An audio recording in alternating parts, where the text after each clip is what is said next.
मुलगी म्हणजे आईची सावली, लाडात वाढवलेली तिचीच बाहुली.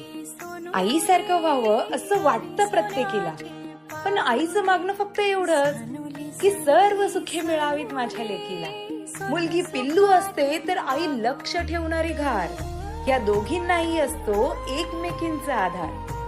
कधी आंबट तर कधी अमृताची गोडी, जगायला चव देणारी ह्या माय लेकींची जोडी. आई तुझ्या शिकवण्याने मी माझं आयुष्यच घडवलं, तुझ्या पोटी जन्म घेऊन मी माझं नशीबच काढलं. ते म्हणतात ना, घर सुटतं पण आठवणी कधीच सुटत नाही. माय लेकीच्या नावाचं पान आयुष्यात कधीच मिटत नाही. माझी सोनुली सोनुली सोनुली